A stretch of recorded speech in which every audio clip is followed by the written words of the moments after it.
안녕하세요, 라뮤나입니다. 오늘의 주제는 바로 더블딥, 경기 침체에 관한 이야기에 대해서 영상을 제작해 보았습니다.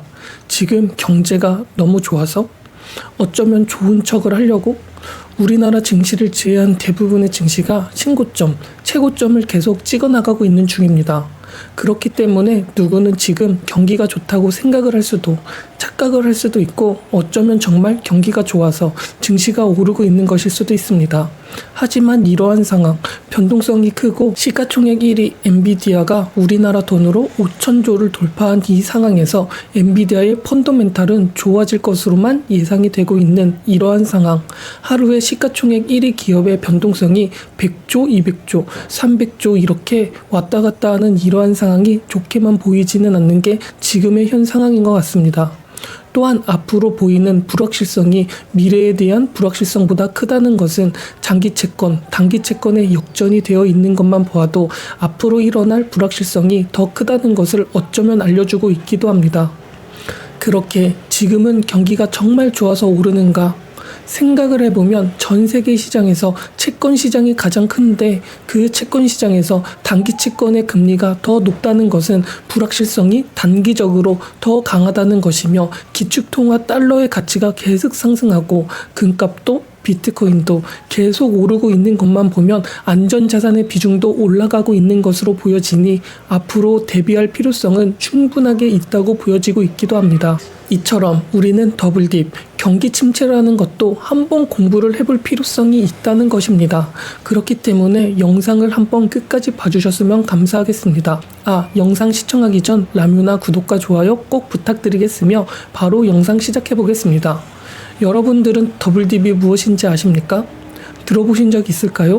더블딥은 말 그대로 두 번이라는 단어와 짧은 기간 동안에 가라앉는다는 의미를 가진 단어의 조합입니다. 즉, 주로 경기가 회복세를 보이다가 다시 침체로 돌아가는 경우에 사용하는 단어를 뜻하게 됩니다. 이러한 현상은 소비자들의 신뢰와 기업의 투자 의욕이 동시에 떨어지는 경우가 많기 때문에 보통 경기 불황이 계속되는 상황에서 자주 발생하게 됩니다.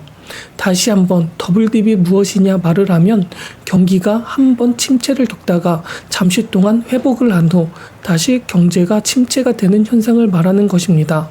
그렇다면 왜 더블딥 현상이 생기게 될까요? 왜 더블딥이 일어나게 될까요? 여러 가지 이유가 있지만 가장 큰 원인은 경제의 구조적인 문제와 외부적인 충격 때문일 것입니다. 예를 들어 금융위기나 자연재해 같은 일이 생기면 경제에 큰 영향을 미치게 되어버립니다. 또 정부의 정책이나 중앙은행의 금리 인하 같은 대응 조치가 별로 효과를 보지 못할 경우에도 이러한 현상이 나타날 수 있습니다. 소비자들이 소비를 줄이면 기업들은 생산을 줄이고 고용을 감축하게 되는데 이게 다시 소비의 감소로 이루어져 악순환이 생기게 되어버리는 것이죠. 이렇게 여러 요인이 서로 영향을 주면서 더블딥 현상이 발생하게 되는 것입니다. 그렇다면 이런 더블딥의 대표적인 사례가 무엇이 있을까요? 라고 말을 한다면 실제로 역사적으로 여러 번의 더블딥 현상이 있었습니다. 가장 대표적인 예시가 2008년 글로벌 금융위기 이후 미국 경제가 겪었던 두 차례의 침체를 예시로 들 수 있는데, 처음에는 주택시장이 붕괴가 되면서 경기가 급격하게 나빠지기 시작을 하였고, 이후 정부와 중앙은행이 여러 정책을 통하여 잠시 회복세를 보이기는 하였지만 결국 유럽의 재정위기 같은 외부적인 요인으로 인하여 다시 침체에 빠지기도 하였습니다. 또 2008년 금융위기 외에도 다른 예로는 일본의 잃어버린 30년을 들 수 있습니다. 일본은 1990년대 초반 부동산 버블이 터진 이후 지속적인 경기 침체를 겪고 있는 나라입니다. 몇 차례 회복세를 보이기도 하였지만 결국 다시 침체에 빠지는 패턴을 반복하고 있습니다. 또한 이러한 예시 말고도 정책이 실패하여 더블딥이 일어난 사례도 존재하고 있습니다. 바로 대공황이 대표적인 예시이죠. 1937년부터 일어난 대공황은 경기 부양책을 성급하게 종료한 정책 중의 하나였습니다.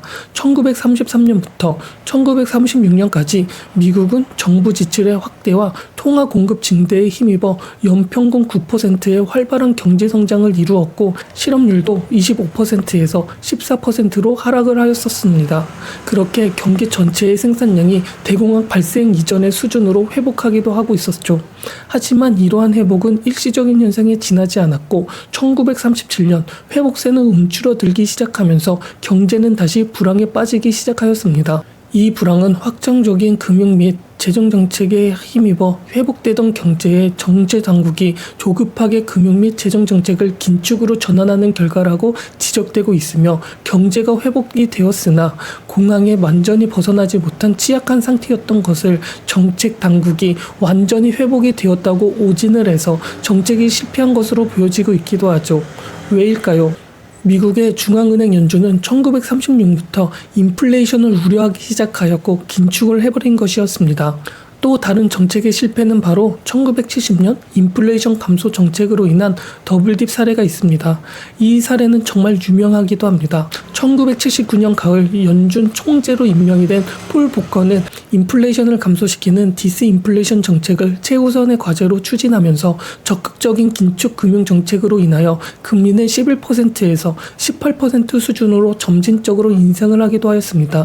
이러한 상황 속에 맞물려 석유 가격은 대폭 인상이 되었고, 원유 파동으로 1979년에 경제 성장은 부진했으며 긴축 금융 정책에 부정적인 영향이 더해지면서 경제는 불황에 빠지기도 하게 되었습니다. 하지만 아이러니하게 불황임에도 불구하고 인플레이션은 완화가 될 기미조차 보이지 않았으며 1980년 후반에는 경기는 다소 회복이 되었으나 1981년까지 단기 효과로 끝이 나 버렸고 다시 경기 침체에 빠지기도 하였습니다. 그렇다면 이러한 경기 침체는 어떠한 신호를 우리에게 주고 이게 경기 침체라고 알리고 있을까요? 사실 경기 침체라는 것을 바로 알아차릴 수 있는 선제 지표는 존재하지 않습니다. 과거에 이랬기 때문에 지금 이렇다라는 것을 어쩌면 예상을 하면서 대응을 하고 대비를 하는 것이죠. 그렇게 경기 침체는 더블딥 현상을 이해하는 데 중요한 역할을 하고 있습니다. GDP 성장률이나 실업률 같은 주요 지표들이 어떻게 변화를 하는지 살펴보면 경기가 어떤 방향성을 가지고 흘러가는지 알 수 있는 것처럼 말이죠. 예를 들어 GDP 성장률이 일시적으로 올라갔다가 다시 떨어지면 이건 분명히 더블딥 신호라고 예측을 할 수 있을 것입니다. 소비자 물가지수나 산업생산지수 같은 것들도 이러한 경기 침체를 예측하기 중요한 지표 중에 하나이며, 이들 지표는 서로 연관성이 있기 때문에 경제 상황을 잘 반영하기 때문에 이러한 지표들을 종합적으로 보면서 경제를 전망해 볼 필요가 있는 것입니다. 그렇다면 이러한 경기 침체의 더블딥 현상을 우리는 어떻게 예방을 할 수 있을까요? 첫 번째로는 정부와 중앙은행은 적절한 통화정책과 재정정책을 통하여 경제를 부양해야 합니다. 즉, 인플레이션을 잔잔하게 만들 필요가 있다는 것이죠. 금리를 조정하거나 세금을 인하하여 소비자와 기업들이 활발하게 투자하고 소비할 수 있도록 유도를 해야 하는 것입니다. 유동성을 풀어주는 것을 뜻하기도 하죠. 두 번째는 기업들이 장기적인 관점에서 안정적인 경영을 운영해야만 합니다. 단기적인 이익을 추구하기보다는 지속 가능한 성장을 목표로 삼아야 하며 연구개발 투자도 아끼지 않아야 한다는 것입니다. 이렇게 해야 기업이 더 안정적으로 성장을 할 수 있게 되는 것이죠. 마지막으로는 개인들도 자신의 재무 상태를 점검하고 비상금을 마련하는 등의 안전망을 구축하는 게 중요합니다. 이렇게 준비된 자세는 개인뿐만 아니라 사회 전체에도 긍정적인 영향을 미칠 수도 있다는 것이죠. 이렇게 오늘은 더블딥의 정의부터 시작을 해서 그 원인, 역사적 사례, 경제 지표, 그리고 예방 방법까지 자세하게 알아보았습니다. 더블딥 현상은 경제의 복잡성을 잘 보여주고 있는 사례로 이를 이해하고 대비하는 것이 정말 중요합니다. 경제가 침체가 되면 그것을 살리기 위한 역할을 할 필요가 있다는 것입니다.